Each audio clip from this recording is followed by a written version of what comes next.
Selamat datang di Sejarah Beat Komika. Kali ini gue bareng Anyang. Yes.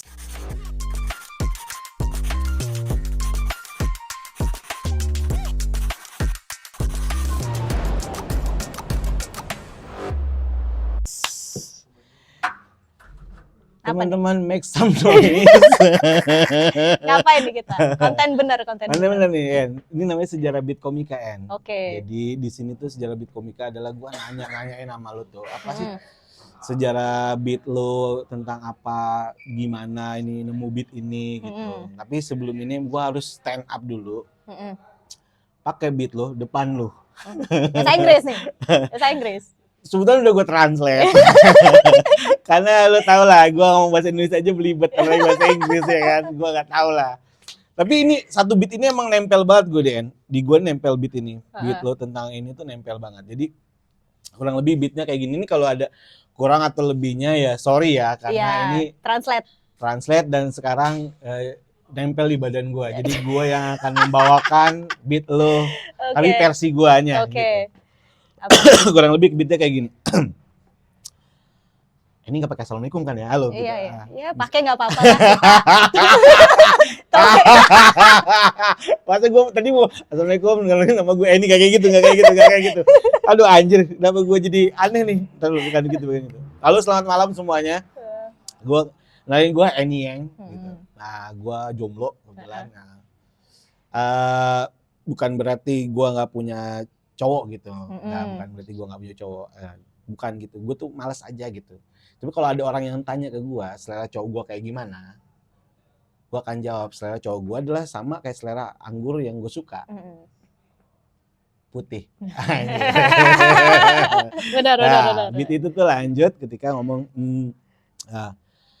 jadi gue tuh ya gue di Bali dan gue suka ngedate lah gitu. Cuman gue emang nggak pernah ngedate tuh bawa cowok gue pulang ke rumah tuh nggak pernah.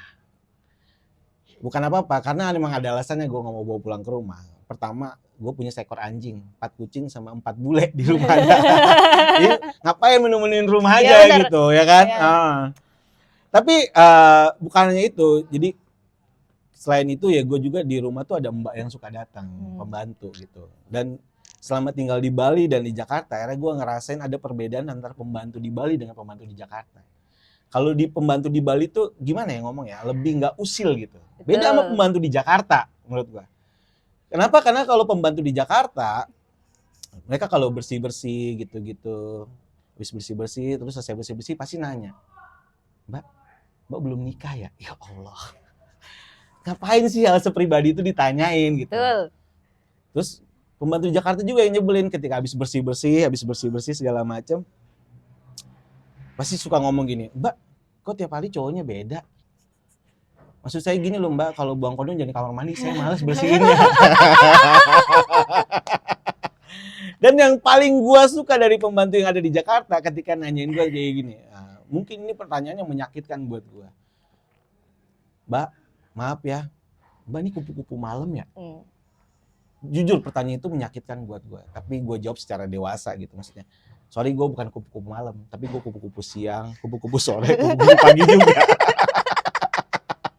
Nah kenapa? Dan itu beda banget dengan pembantu yang ada di Bali. Kalau pembantu di Bali itu ketika dia bersih-bersih segala macam bla bla bla, setelah saya bersih-bersih, pembantu di Bali itu selalu mendoakan kita sebagai tuan rumahnya. Walaupun dia ketika ke toilet bersih-bersih nemuin kondom, ya udah, dia paling cuma senyum sumringah terus ngeliat kita terus dia bilang gitu, kayak ini lu tuh sedikit dari orang Bali yang masih pakai kondom. Kurang lebih beda kayak gitu ya dia. Betul, itu 100% ceritanya seperti itu. Bener ya? Benar.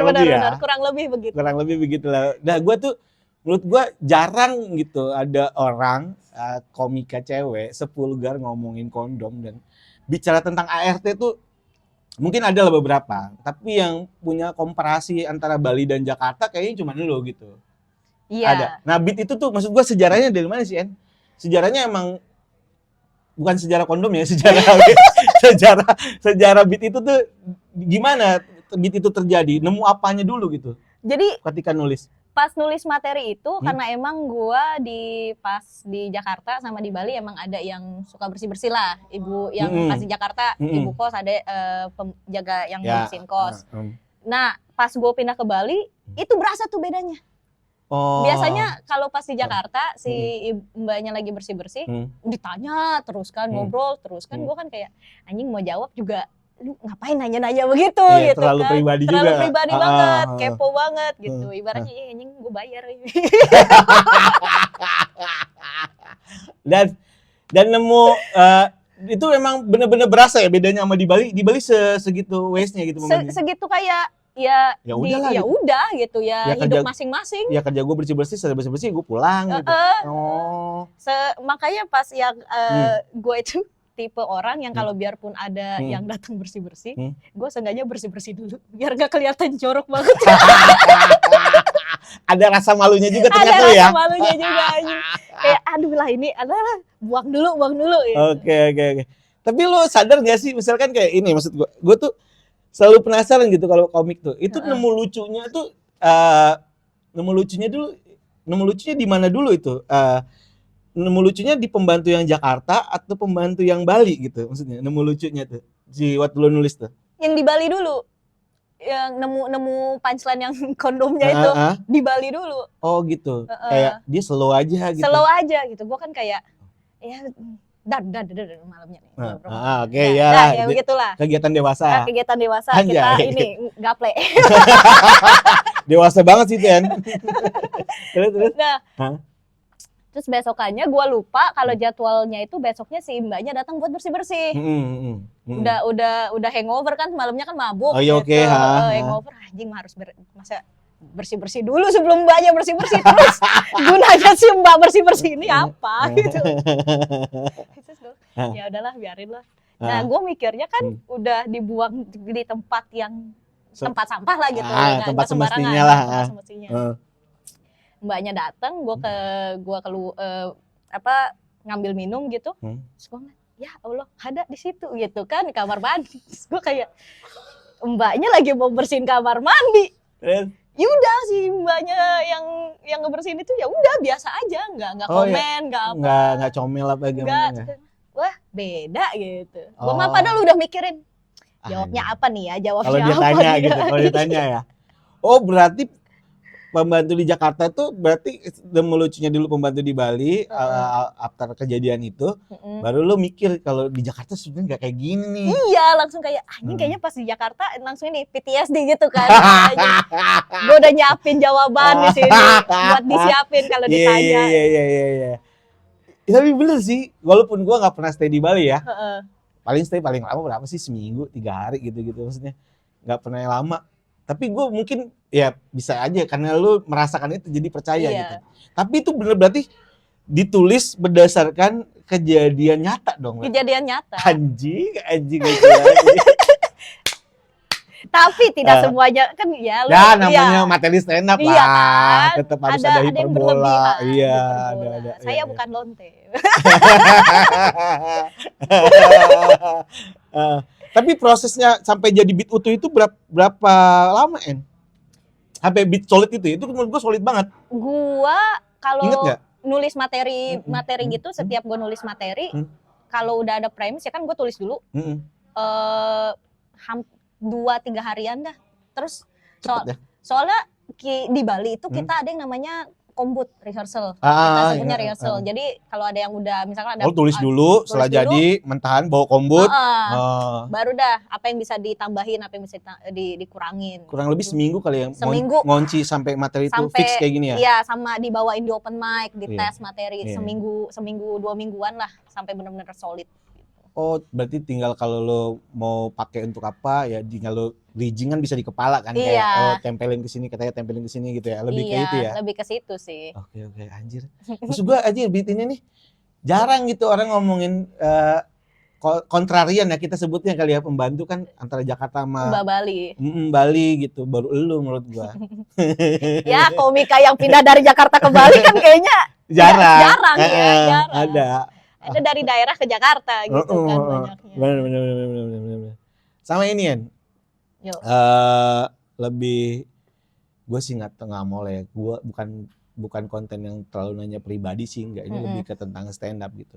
Tapi bener lu pacar lu bule. Enggak. Ya gimana ya? Ya masa kalau mau Indonesia itu pas dibuka lah, mohon maaf. Gitu juga kan lu jadiin beat kan, kurang lebih kan ya. Kurang lebih. Gue nonton di mana ya? Tonight Show Premier kalau nggak salah, lu ada bawain itu dan menurut gue itu lucu juga. Tapi bukan itu yang mau gue tanyain. Ada nggak, masuk ke pertanyaan kedua, sepanjang sejarah lu nulis nih, gue sebelum nyampe situ deh, gue inget deh pertemuan pertama kali kita di mana ya? Tapping Suci kayaknya. Enggak, bukan. Ketawa Comedy Club kayaknya. Iya. Cuman memang ya hai gitu doang. Belum yang halo ini enggak gitu, cuma enggak ngobrol gitu maksud gue. Itu pertama kali gue ngeliat tuh. Dan G-Confess, gue inget banget. G-Confess. Iya, gue G-Confess 2019. Gue line up soalnya. Karena kalau di G-Confess gue masih lomba. Lu udah line up. Udah beda ya? Beda ya jaraknya ya. Oh, yang menang Suci kan siapa? Tapi kalau lu gak kecelakaan, lu bisa menang juga. Emang tolol sih itu. Besoknya ke Jakarta, malamnya mabuk. Lucu banget sih ini. Tapi ada nggak beat favorit lu, En? Sepanjang lu sejarah nulis lah. Anjir ini beat, mau itu bebas lah. Maksud gua yang lu suka lah. Mungkin banyak, tapi satu aja. Satu ya, yang beat favorit gua itu yang sekarang ini, yang gua bilang budaya pacaran sama sekarang gini lah, apalagi sama bule gitu kan. Kadang suka. Gimana tuh contoh beatnya coba? Contohnya kayak beatnya gimana? Bahasa Inggris apa bahasa Indonesia nih? Kayaknya penonton gue banyak yang Indonesia ya. Gue translate aja ke bahasa Indonesia. Gue bilang beda budaya pacaran sekarang, apalagi karena gue pacaran sama bule itu berasa. Karena kan tau lah kalau misalnya di film-film atau di mana-mana cowoknya bilang kayak call me daddy gitu kan. Ya kan?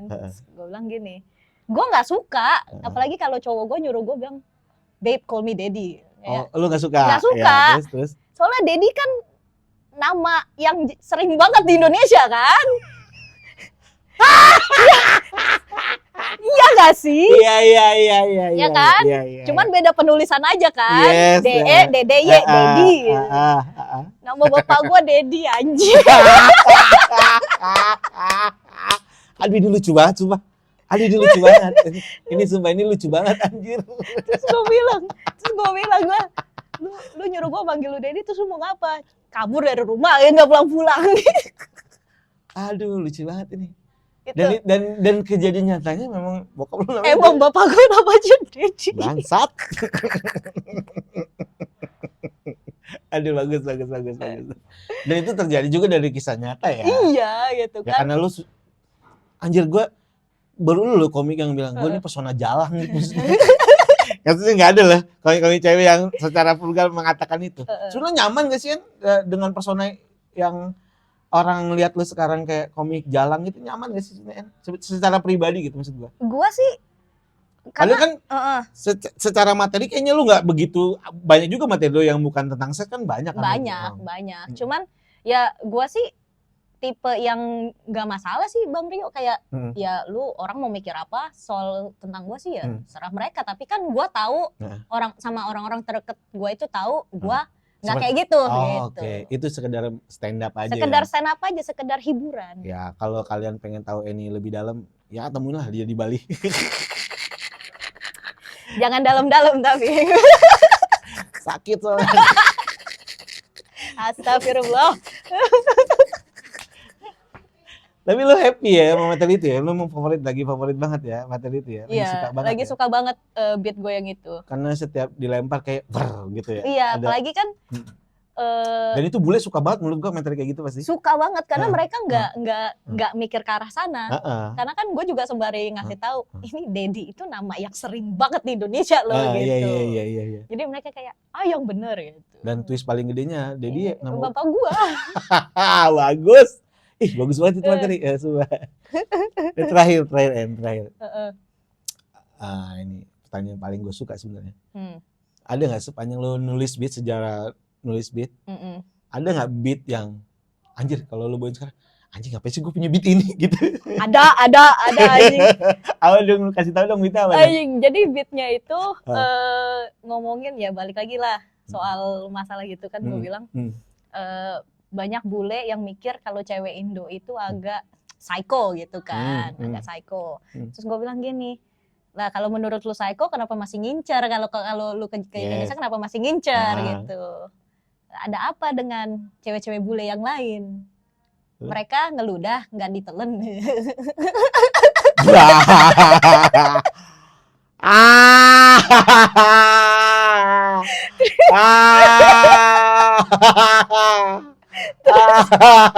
Terus ada lanjutannya. Terus gue bilang gini, gue sebagai orang Indonesia gue confirm kalau gue telen gitu kan. Soalnya kita butuh asupan protein setiap hari.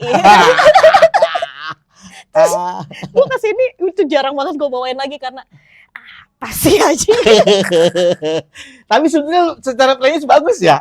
Secara ini bagus. Iya. Cuman guanya aja yang kayak yang enggak juga sih gitu. Iya karena enggak mungkin relate-nya enggak terlalu tebel. Iya. Jadi lu kayak anjir ngapain sih gitu iya, ya. Kayak gue mikirnya juga jijik juga anjing gitu.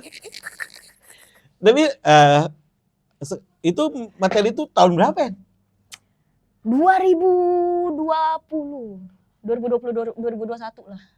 Masih baru dong berarti ya? Masih baru. Udah itu yang sampai sekarang kayak itu awalnya itu baru gue matengin tahun-tahun segitulah. Sebelum-sebelumnya emang baru gue tulis gitu doang kan. Baru gue coba tes open mic sana sini. Nggak terlalu kena. Terus kan yang namanya komika ini ya, Bangor ya, kayak apa sih lucu nih gitu. Masih ada PD itu, masih ada PD itu. Gue nulis sih lucu gitu. Ternyata dipaksain masih enggak ya? Dipaksain tuh. Enggak kan. Orang-orang malah yang kayak gitu anjing, ya udahlah. Kalian semua yang itu tidak ditelan berarti. Aduh nih, posting kalau gue, wah gue pulang harus ketemu istri gue kayaknya. Jadi itu thank you, ini udah selesai kontennya. Maksud gue thank you ya lo mau main di Sejarah Beat Komika. Jadi maksud gue bikin konten ini adalah pasti lo juga sering gitu ditanya-tanya orang sebagai komika yang udah pernah nongol di televisi atau gimana. Ada aja DM bang, gimana sih caranya stand up? Gimana sih caranya stand up? Pasti ada dong. Ya mohon maaf ya, banyak yang nge-DM bukan nanya soal stand up maksud. Wah anjing lu semua lu, ngapain DM ini bukan aja soal stand up? Wah pasti porno nih. Emang kalian ya bajingan. Tapi itu konten ini berangkat dari keresahan itu ya. Maksud gue ya tonton aja ini. Jadi maksud gue siapa tahu dengan lo dengar sejarah komik-komik yang gue wawancarain nulisnya seperti ini, bukan lebih ke nulisnya, lebih ternyata cerita ini tuh bisa jadi materi stand up loh. Pengalaman ini bisa jadi materi stand up loh gitu maksud gua. Jadi sekali lagi thank you En. Makasih. Tapi happy nggak di konten kayak gini? Happy dong. Ya. Karena jarang ada konten ini ya. Jarang ya. Keluar semua hype-nya. Sekali lagi thank you Eni. Dadah. Thank you.